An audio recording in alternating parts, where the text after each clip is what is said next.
মাঝে গুঞ্জন উঠেছিল টি-20 বিশ্বকাপ দিয়ে ফিরছেন তামিম, বিসিবি নাকি চায় তাকে। তবে সেই গুঞ্জনই থেকে গেছে।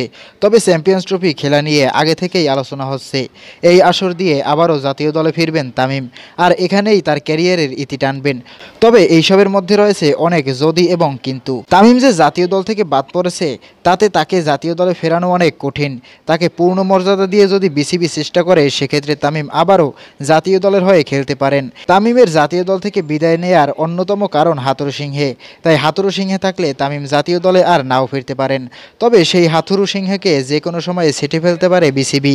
সেইটা যদি চ্যাম্পিয়ন্স ট্রফির আগে হয় তাহলে তামিমের ফিরতে আর কোনো আপত্তি নেই।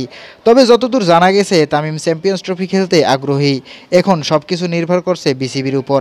আর বাংলার টপ অর্ডার ব্যাটারদের যে পারফরমেন্স, তাতে তামিমকে বাংলাদেশের খুব দরকার। এখন দেখার বিষয়ে দুই পক্ষ কী সিদ্ধান্ত নেয়। প্রিয় দর্শক, আপনি কি তামিম ইকবালকে চ্যাম্পিয়ন্স ট্রফিতে দেখতে চান? তাহলে কমেন্ট করে জানিয়ে দিন আপনার মূল্যবান মতামত।